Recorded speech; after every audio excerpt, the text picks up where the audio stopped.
for math class. Ah, whatever.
So, okay. Watching lecture, Jonah. We got, yeah, thank you. So we got this guy, his name's Arthur London. This is from a show called Malevolent, by the way. Trust, this guy isn't real. Nobody was hurt. He's British, though. This is important. That's fair. Disgusting. Okay. Okay, early life. Wait, no, go back! Okay, thank you. Pete. All right, thank you for your tech support. All right, again, Arthur Lester. So first, he was born. Hey, he was a preemie, doesn't matter. Anyways, very young child. He has like issues with his parents, but it's fine. It's great until they kill themselves. We find out later they're like cultists, and he has like this lifelong hatred of cults and also Christianity, but I don't really remember why. So when after this, he like, I don't even remember where he goes. At some point, he does this thing called the Boys Brigade, which is like basically a summer camp. It's like Boy Scouts, but for British people. And he meets this guy, and he's like, "Wow, my first best friend." Boy Scouts is British. It's originally British. I don't know. This The is British for version of context. British. This is in like the 1910s. The actual podcast takes place in the 1934. That is still do that. But he meets this guy, and he's like, "Wow, I'm so glad I'm friends with you. You have a father who loves you. I'm going to burn your train now." No. Because his dad made him the train, and Arthur just couldn't handle that. That's unforgivable, though. Yeah. I know. This is the beginning of Arthur's really, really bad anger issues and poor response to We normal should kill things. Arthur for this. Don't worry. Just you wait. Okay, so now he's a young adult.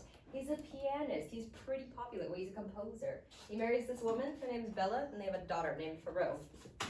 Not good. Oh. Faro is born. Oh. Bella dies in childbirth while Arthur is in a bar just getting wasted because he's like, I don't actually love my wife. He comes back. He raises Faro for a while. Sucks to be Arthur, I guess, because he's got this lady named Tess who like takes care of Faro while he works. But then Tess is like, I'm gonna go home, Arthur. Just make sure you go check on your daughter who is like 3 because I've set a bath for her and she's in the bathtub and the water's running. Make sure you don't forget. He forgets. So Faro's gone too. All right. So later on, afterwards, Arthur opens up like this PI little gig he's got going with his partner named Parker. And he gets a book in the mail, mysterious book from J.D. Ackerman, Rare Books. He opens the book and it immediately blinds him. Turns out there was an entity in the book, and the entity takes over his body temporarily, kills his partner, and now has control of his eyes. Later we find out, well actually, no, we'll get to that later. Arthur decides the best course of action is to get in his car and start driving around. Like, he takes a taxi sometimes, but then at some point, after he kills another dude, the plumber, Eddie, because Eddie was like, I heard some banging, I'm going to need to check out your house. And he's like, no. So, yeah, he kills him, and then he's like, I gotta go drive somewhere. I don't even know where he's going. Away. Which I think is a really bad idea, because he can't see. But here we are. So, Various Crimes Part 1, they go, after crashing in the woods and meeting this old lady and stealing a baby, and then having the baby stolen from them again, going to the abandoned house and like summoning a wraith and then getting rid of her. He goes and he finds this man. This man's name is Kellen. He fought in World War I, and he has issues because he's like convinced he can't breathe without his gas mask on. And he sings very aggressively, and then he takes Arthur in his lovely truck to this construction site that Kellen's been working on. Except this construction site, it's been under construction for a few years. All the wood's rotted and wet and nasty, and there's like weird tarps everywhere. And anyways, Kellen takes him to the basement where there's visibly like Kellen has a gun while they're in the truck, and Kellen's like, get in the basement, Arthur, and he's like, okay. So he does, and then stuff happens. Arthur gets, I don't remember what Kellen does to him. I don't know. He lights a fire in Kellen's house. Then Kellen's dead sister's decapitated head shows up at some point and like talks to them. Don't worry about it. And Kellen, he didn't like that because all Kellen ever wanted was to be special, and Arthur is taking that away from him. So, anyways, Arthur ends up like killing Kellen. I don't remember how. But during this time, during their little scuffle on the docks, Arthur gets disemboweled. Yay! And so John, who now has control of Arthur's left hand, like up to here, is like dragging Arthur across a road to like get to the hospital. Anyways, brief moment of happiness. Arthur wakes up from a several-month coma and finds out that the entity that lives in his head has a name now. John Doe, because he's so creative. And there's this nurse named Lily, and she's taught John the wonders of humanity. Back to the crimes. They go to this lighthouse. So they're in this town called Harper's Hill now. They're originally in Arkham, Massachusetts. I think, whatever. And they go to this lighthouse, and there's this creepy old man there, Antoine, creepy French man. And things happen. The island's weird and foggy. And there's the lighthouse, like the light suddenly explodes, and Antoine goes out. And John, okay, for context, also, John is like really mean to Arthur. He's like constantly berating him, but it's okay because Arthur argues back. Which they will like argue in like the passenger seat of a taxi, like full volume, arguing. The taxi driver can't hear John. It's just this man like arguing with himself. It's weird. Anyways, eventually he goes to like this house on the other side of the island that was built by some widow whose husband was convicted of a crime and then like buried alive at the thing, and she's like, oh, I can't live without him, so she doesn't. And the widow's still there. Antoine's dead. Arthur beats the widow to death with a rock because he's scared or something. I don't know. Because the widow is like technically like hundreds of years old, so she should be dead. And Arthur's like, oh no. He's also, scared of women. Yeah, it also reveals Arthur's claustrophobia because they have to like go through the tunnels, and he freaks out a little. And then after that is when he beats the woman to death. And then they go on. Yes. Is he still blind? He's blind throughout the whole thing. He never becomes unblind. Very first episode we meet him, he's been blind. We have one moment, okay, beside the moments we get with him and Faroe, which is his daughter, there's one other moment where he's not blind, and it is yet another flashback. Faroe is just blind the whole time, and he just has to trust that John doesn't lie to him. John is a chronic liar. But they get into John and Arthur have like their third divorce, and there's these police officers who come onto the island because this is on an island. Arthur stole a boat to get on this island because he asked the guy, hey, can you take me to the island? And the guy's like, there's no island there, go away. And Arthur's like, okay, in broad daylight, steals the guy's boat anyways, and thinks nothing will happen. But the consequences of his actions have arrived. He gets like dragged underwater by some sea creature on the boat, and then both police officers die. Anyways, so now it's time for the Dreamlands. So after the whole fiasco on the island, they go somewhere else, and he finds this hotel, and he goes into this elevator after being attacked by a giant spider thing. He goes to this elevator and goes all the way down into this giant city under the hotel. It's the Dreamlands. First they go to this forest. The forest is hungry, so he bites off his finger because he can't feel his left hand anymore, and now his left foot. So he bites off his finger, which is what John feels, and gives it to the forest, and the forest lets them go. How kind. Now he has a wooden finger. And then, at some point, they go to the deserts. So you're saying did he get that wooden finger from the forest? So Yeah, the he forest. ate gave the it back. forest back. Yeah. Okay. It's a trade. Yeah. And then she goes to this desert area, and you might be wondering, why is there electricity in the desert? Well, there's this big sandstorm, and he goes to like this weird little boat hut thing, and there's like a big worm in it, and it tries to eat him, and the worm is like an electric eel or something, and so it's like trying to zap him too. And John and Arthur get the bright idea to hit it with a metal pole. So, anyways, eventually at some point, Arthur like breaks open the engine or something, and a bunch of gas comes out, and he just lights the creature on fire, and it blows up. All right, we're out of the Dreamlands. Don't worry about how they got. Well, actually, okay. So, John, big reveal time. He's part of this great old one called The King in Yellow. Please read Robert W. Chambers' book, The King in Yellow, which is what this is based on. It's peak. And The King in Yellow wants John back. Arthur says, "Nuh-uh, if I can't have John, nobody can," and kills himself. But then they make a deal with this other guy named Kane, K-A-Y-N-E, don't ask me. And Kane's like, okay, I'll send you back to the real world. Actually, no. The King in Yellow is like, okay, I'll send you back to the real world, because John like freaks out that Arthur's about to die in front of him. And so John's like, okay, I'll go with you. And the King in Yellow's like, great, goodbye, Arthur. And then Kane's like, okay, you want your friend back? I'm gonna give you your friend back, but it's gonna be back at the very beginning, where John has no memories of like humanity or the nurse he met who was nice to him. He doesn't even get called John. So now he has Angry Man in His Bed Part 2 Electric Boogaloo. It's great. They go to this cabin in the woods because Arthur's like dragging himself along the ground because his legs were broken, because he fell out of the sky. And then he goes to this cabin. They almost get eaten by wolves. They go to these caves. There's a big invisible monster in the caves. Then they get rescued, and then they go to this estate, the Larson estate. Remember the Larsons. And you may be wondering what that Minotaur's doing there. So there's this guy at the Larson estate named Uncle. I don't know why. But it turns out Wallace Larson, who went by Andrew Larson, but his name's actually Wallace Larson, had 3 children, sacrificed all of them to the gods, and Uncle's one of his kids. He calls his kid Uncle. And he like kidnaps and like tortures the townspeople. It's fine.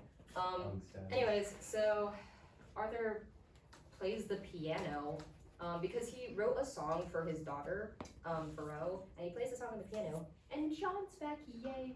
We find out later that Yellow actually went somewhere. He didn't just get suppressed. But they escape. Uncle like bites part of Arthur's ear off. Oh well. And yeah, Arthur kills Uncle because Larson's not there anymore. Alright, no. We're back in New York. Well, no. We go to New York. So Larson comes back, finds his son dead, is like, no, you can't do that. So he hires this guy called the Butcher, who's this like old Scottish man, who he goes and he tries to kill Arthur. There's a really epic train scene, Eli. You should listen to this podcast. It's really cool. Train. Huh? Exact timestamp, I'll so I find can it for listen you to later. that. Yeah, I'll find it for you later. Okay. They go to New York. Arthur outsmarts the Butcher because he's just so hip and cool. They go to New York because John is being really shady. Because despite being part of the King in Yellow, like the guy of deceit and lies. He's terrible at lying. But anyways, so we'll find out why later. So they're going to New York to investigate this cult called the Cult of the Fallen Star. And they meet this guy named Oscar. He's a priest. He's Irish and he's an alcoholic and he's sad. Oscar's got a whole lot of lore. We won't get into it because I'm taking way too long anyways. At some point, they go to this abandoned house and they have to chop Oscar's arm off because there's this like thing trying to get into Oscar, and it's like it's not coming out, and he's gonna like take control of his body. Don't worry about him. He's fine. Before they go to the house though, they go and they talk. They have a coffee date with this guy named Detective Knoll. Turns out Detective Knoll used to own the PI company before Arthur came along, and Detective Knoll has been to the Dreamlands. Woo. Anyways, there's this big confrontation at the like headquarters at the Cult of the Fallen Star. Knoll gets shot in the neck. The butcher gets his head exploded by Kane, and then Knoll gets sent to, and I quote, Spain or somewhere. And you don't worry about it, because Kane needs Arthur to do something for him. It's time to go back to Britain. No. This time,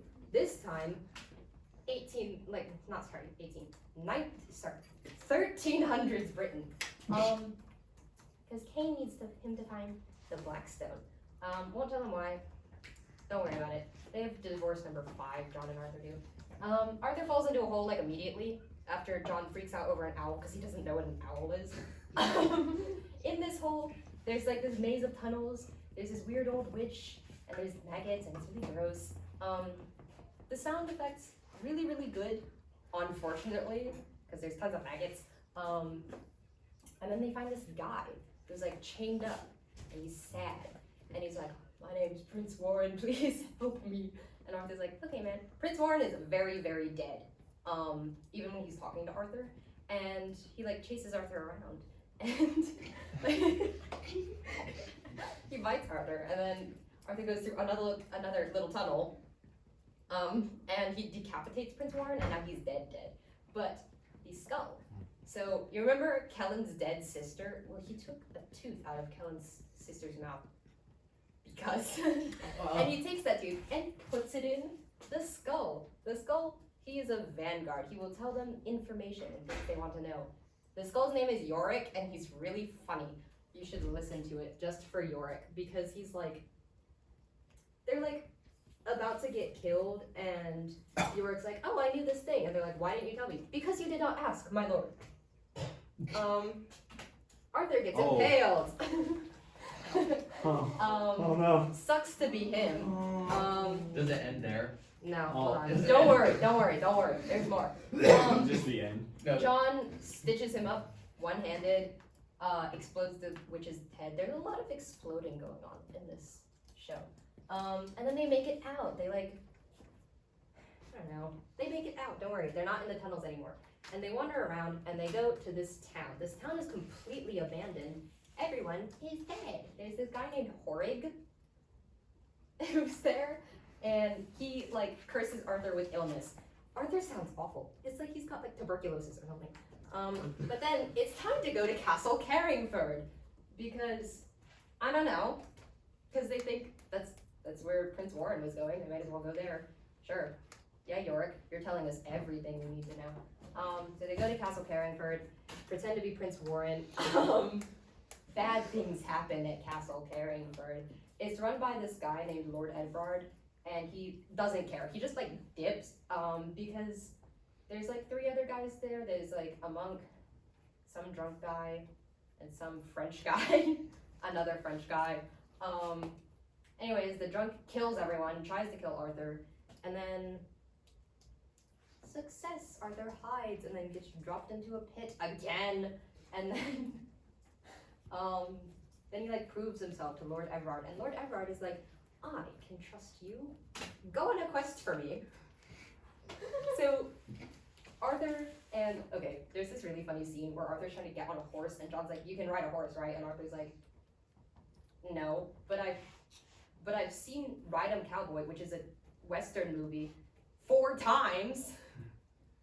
This is even funnier when you take into consideration they had a previous argument where John was like, "I really want to see a movie, Arthur. Why can't we see a movie, Arthur?" And I was like, "No, that's stupid.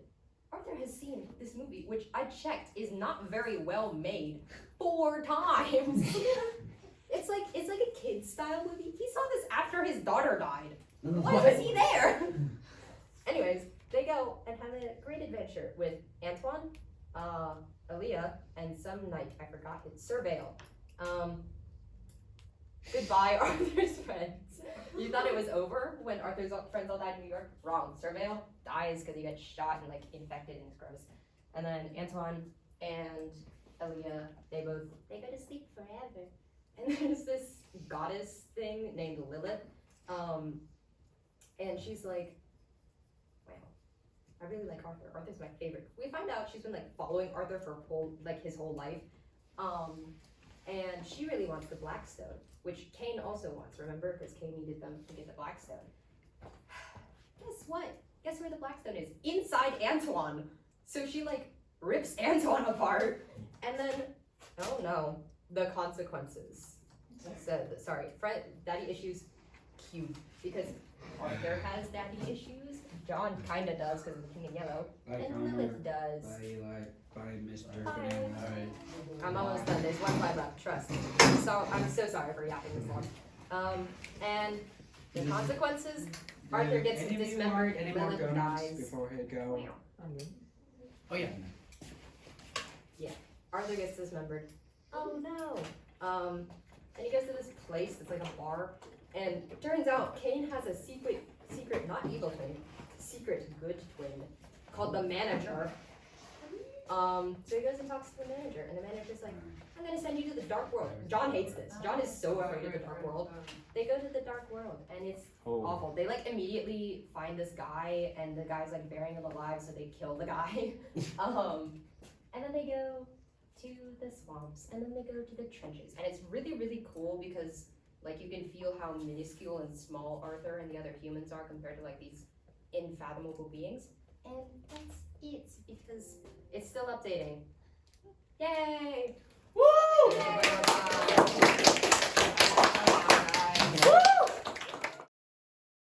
Crappy and random tier list. Why rank random stuff? So anyways,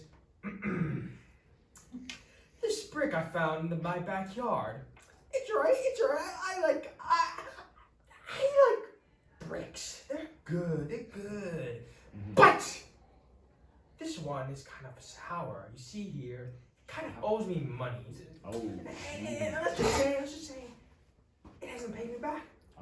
So, but it's still pretty cool. So I give it A tier. Have you tried breaking its kneecaps? Maybe. Anyways, time for. Anyways, next nickel. I like nickel. This nickel right here, maybe stupid, but it just makes it more unique. I like this nickel. So you say, you know what? S tier. Anyways, next one, me. Not me, but the name me. Not gonna lie, it's kind of overrated. It kind of rhymes with P, so it's not really that good. But still, it's essential to talking, so I give it D tier, not C tier. Anyways, E tier. It's kind of unnecessary. I don't know.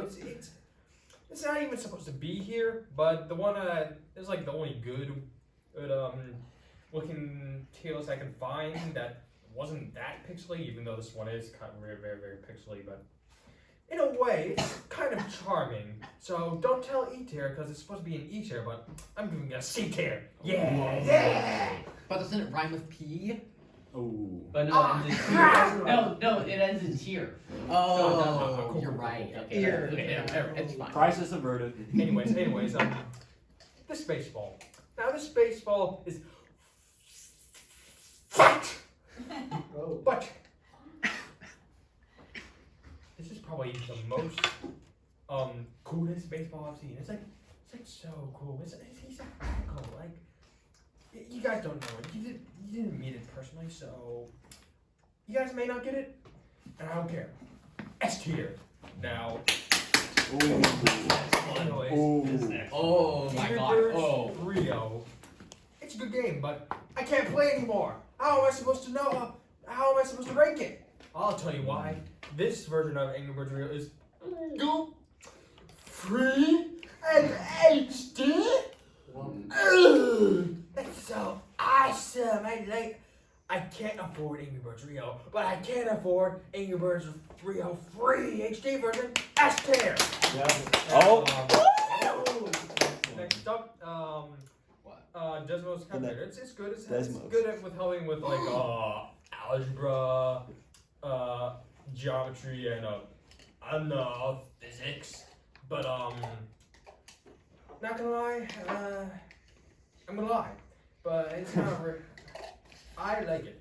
That's like I said. I'm gonna lie. So it's just fine. It's fine. B tier. Anyways, Big Wave Beach from Plants vs Zombies 2. It's about time. I bet you know why it's gonna get the tier. It's gonna get, but yeah, it's unbalanced. The zombies are bad. The octo zombie likes to touch spinning propeller blades. So I'm just gonna say E tier because yes, thank you. Thank you. It has some merit, but still, it's I really like the banana. Anyways, now time for something that maybe I'm gonna go off script for a moment. Like I wasn't scripted anyways, but I'm gonna go off script. Now, my ability to do stuff for this club has been slim to none, but I have my reasons for that. I view this place as something cash to do, something to get my mind off of school and stuff. But that has led me to do absolutely nothing at all. I've done nothing because of this perspective. I have no passion because I do nothing. Oh, what do I do on the weekends? Oh, I hang out with my family and friends. That's no excuse! This is the last snub! I hate it! I hate it! F tier! Oh my god, I hate my ability to do stuff in class.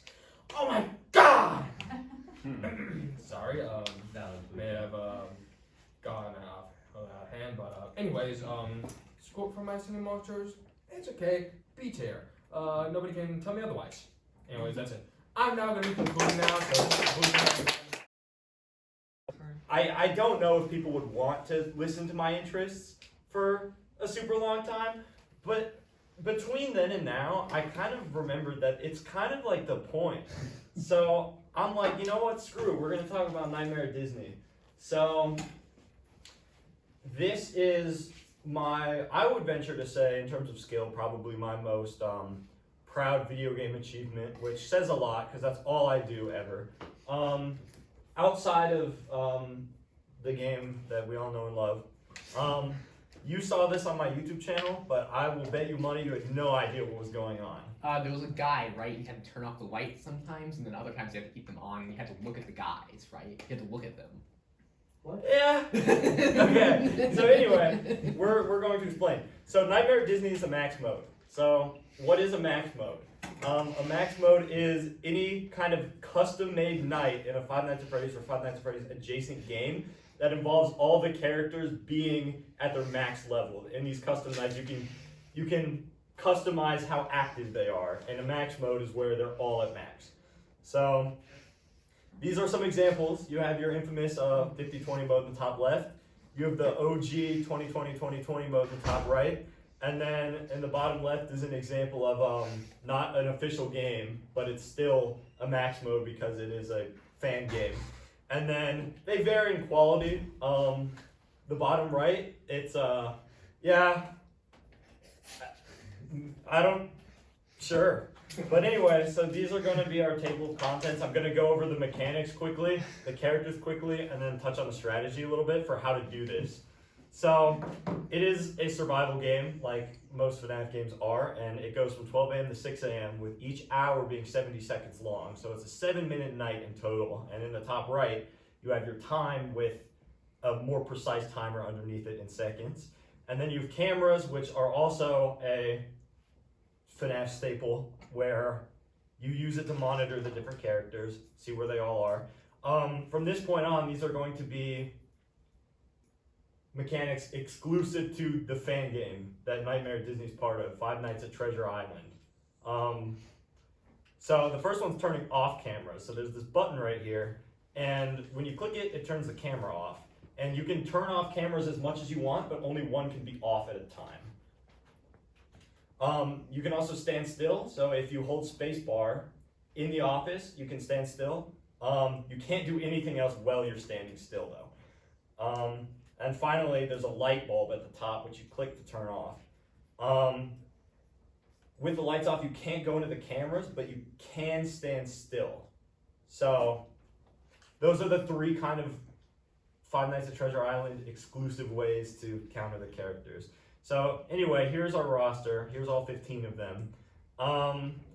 There are some presets. Nightmare at Disney is all of them on 20, which is the max activity level. So I'm gonna, instead of going in order, I'm gonna kind of group them together by mechanic. So I'm gonna start off with all of the characters that involve turning off the cameras to counter. So first, you have PNM, Photo Negative Mickey, but call him PNM for short. He's going to appear in your office in either the left or the right side. And depending on where he appears, you have to close off a certain camera. So if he shows up on the left, that corresponds to camera 6, and on the right corresponds to camera 2. And if he appears in your office, you have 7 seconds to get rid of him. That's what the attack timer is going to be, is the amount of time from appearing in your office to killing you if you don't do the correct action. So the lower the time, the more strict the character is going to be. So next is Disembodied. He's going to show up on either the left or right side of your office, just like PNM. But the thing is, the cameras you can close are very lenient. You just close one on the left or the right side of the cameras. And camera 7 counts as in the middle, so you can't close that one off for anything. But he's the only character that can't kill you. He just prevents you from standing still or turning off the lights, and he makes a really annoying sound while he is there. Next up is my least favorite, by far, is Impurity. And the whole gist with her is that if she gets into your office, you're dead. So her whole mechanic is preventing her from getting in there. And the way that works is she moves from camera 3 to 1 to 2 to 6 into your office, and she moves every 11 seconds. But if you turn off her camera, that movement timer resets. So when you're not doing anything else, the general strategy is going to be that you want to have the camera that she's on off. So her timer gets reset, so she can't move closer to you. Next is Mortimer. It is kind of interesting that we've had 2 Mr. Incredible Becoming Uncanny references in the same PowerPoint party. I saw Josh had one, but this is the same.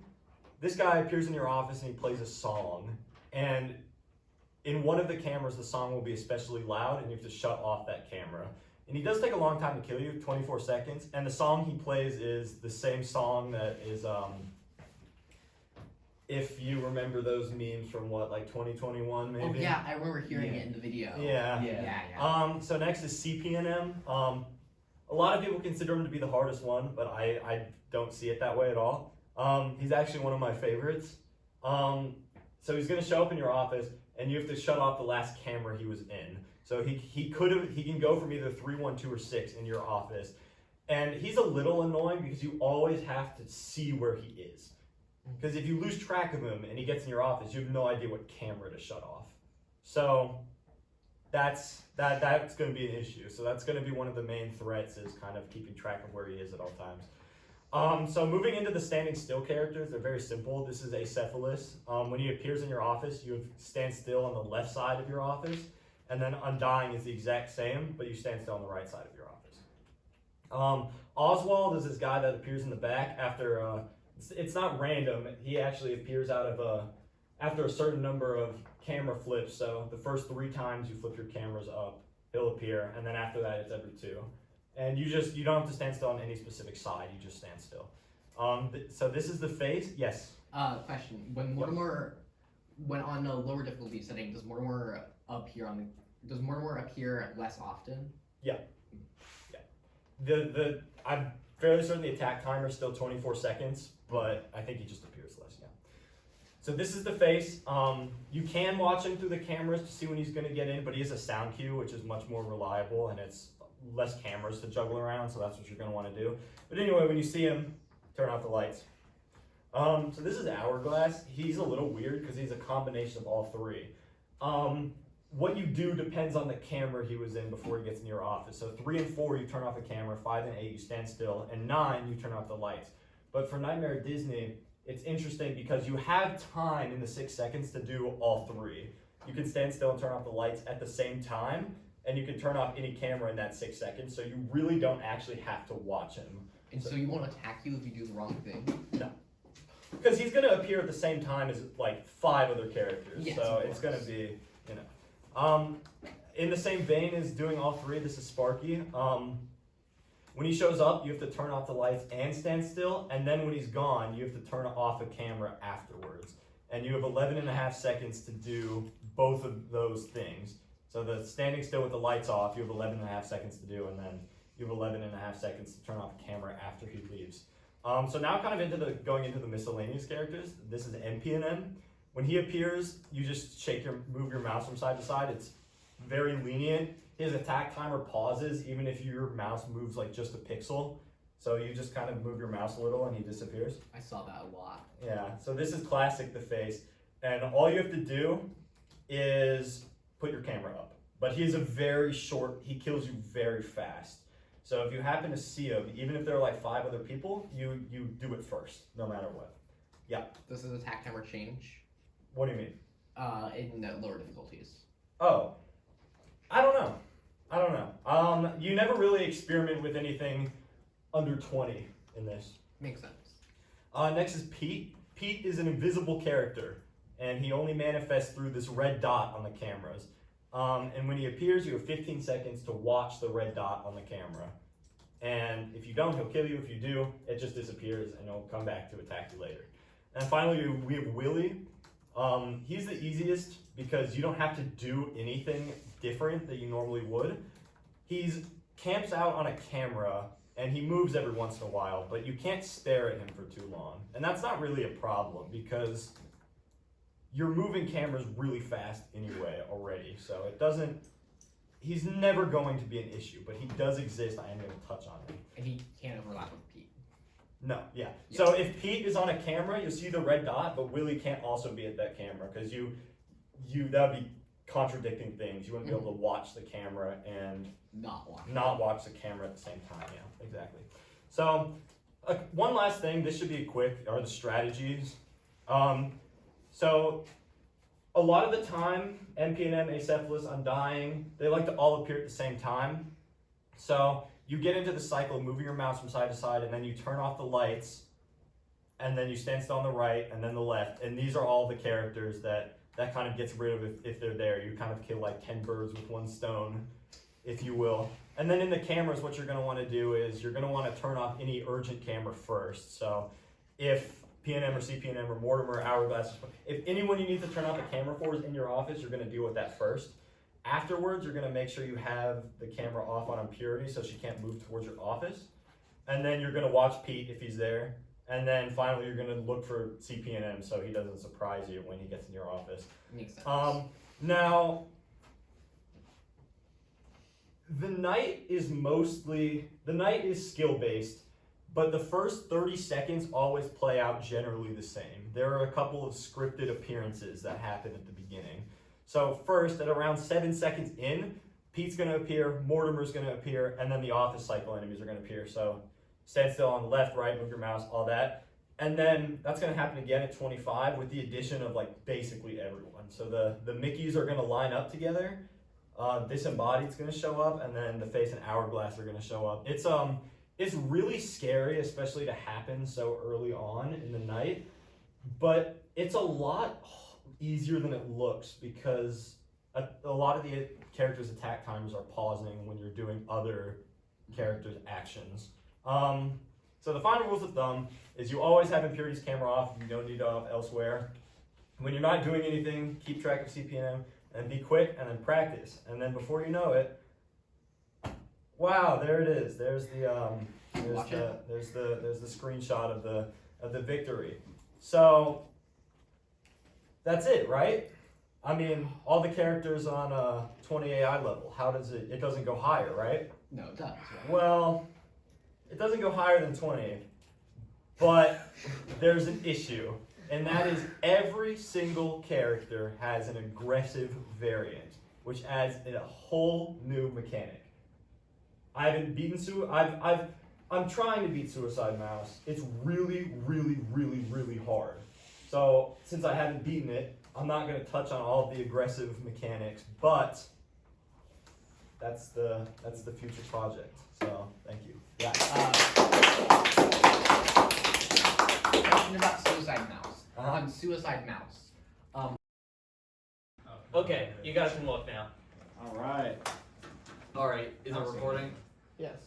Okay, so now this is my third time doing a PowerPoint party at the end of the year for this club. And for those of you who are returning, I think you all know what this is gonna be. For those of you who have not been here before, welcome. It's your first time seeing the plan. By me, the most awesome sauce vice president ever. So you know, we gotta ask ourselves some questions about the plan. We gotta ask ourselves some questions first. So, the what? A 7-ton limestone cube. Pay attention, you. You have not been here, you don't know. The 7-ton limestone cube, that's the what. Now, but what else? Where will the limestone cube be? The moon. We are putting this thing on the moon. On the moon. It's very important that it goes on the moon. We have to ask ourselves, why? Why are we putting on the moon? Because we are better than NASA. NASA good, but down here for this one. Frisbee, we are up here. Yes. The Creative Writing Club is on top, always. Whoa. Now, when are we doing this? By August 12th, 2036. That's gonna be the heat death of the universe, so we gotta get it done before then. I think we can do it. Now, the big question. How? Well, if you were here last episode, you might remember we will be using the Saturn V to transport it to the moon. But how do we get a Saturn V? Well, forklifts. A bunch of forklifts. 41 forklifts. We'll need a lot of forklifts, which is why I need a lot of people for this plan. But unfortunately the feds will be onto us, so we'll need to, instead of launching from the Kennedy Space Center up here, we'll have to recreate one in a South American country. Because we need it to be close to the equator and border an ocean on the east. Now, there's one more thing I'm sure you're wondering. We need money. We need a lot of money. We need a lot of money. How much money, you ask? How much money? $12,093,766,609.40. How much of that is for the cube? About $210 for the cube. Questions? Afterwards. So, now who? Now, we're gonna have me, obviously. We're gonna have Connor, Mr. President. We're gonna have Izzy. We're gonna have Virgil, no longer with us. Please rest in peace. We're gonna have Adam, you. We're gonna have Micah, who agreed several years ago. We're gonna have Max, who maybe agreed. We're gonna have my friend William Hayden Weedman. We're gonna have Frisbee, Mr. Former President. I love you, Frisbee. We're gonna have Kat in here. You were very helpful with computer stuff. We're gonna have Drew. You're a part of this. We're also gonna have Brody, or we're gonna have Josiah. He's in my Spanish class, and he does the work on me. Alright. But we also need 22 others. Who are those 22 others? You are the 22 others. There's supposed to be more people here, but you are 22 people now. Yes. But there's a question we all have, I think.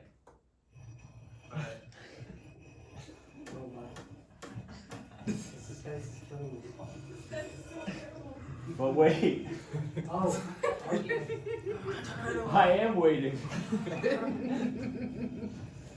Oh my god, you can see it. You can see the image. You can see the image, actually. But wait. How do we get this magnificent beast? I didn't go over that. I didn't go into not much detail. How do we get this magnificent rocket? This rocket here. How did we get it? Forklifts? Forklifts. We need forklifts. Specifically, I found the 2024 Kalmar DCG 850-12.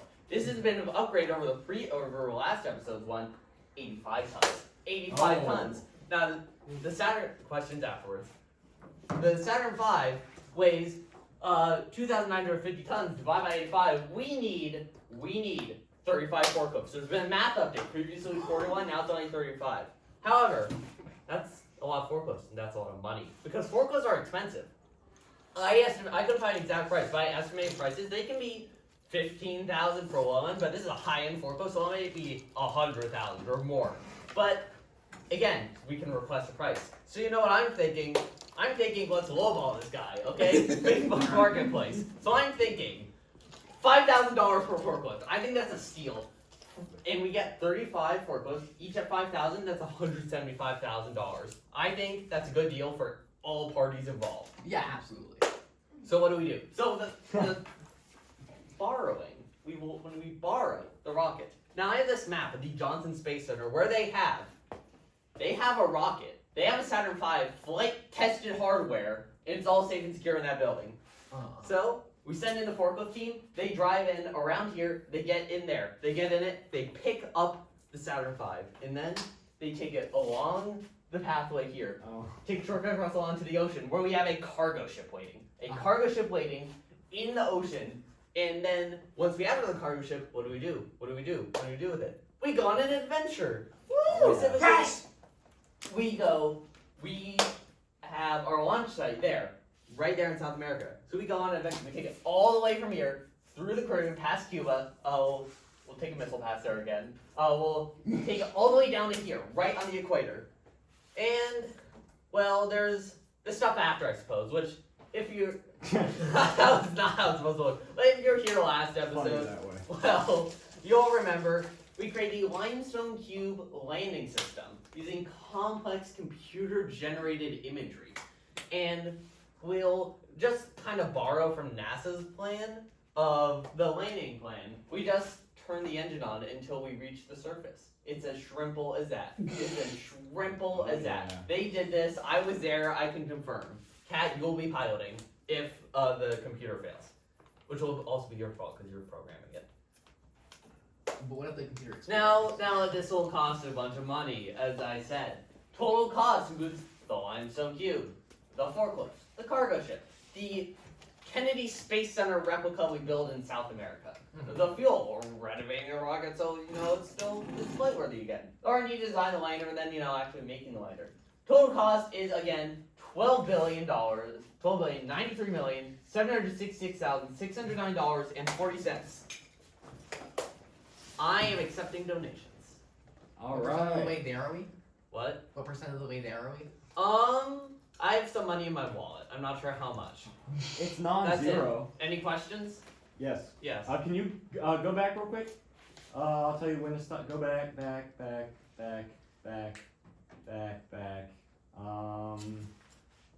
Almost there. Here we go. So to me, it reads like the creator of these forklifts hate Denmark so much that the sail is everywhere but Denmark. I'm not The sure sail about- outside Denmark. I'm not sure about it, but I don't know. I wasn't there. Are there any other questions? I have a question. You have a question? Is the final budget with or without taxes? Oh, we are not paying taxes. That's what I thought, but then like if you buy stuff, they'll automatically put taxes on it. So you're gonna Well, we're take the evading money tax. back. Yeah, we'll be fine. We'll put it in an offshore account or whatever. I don't know.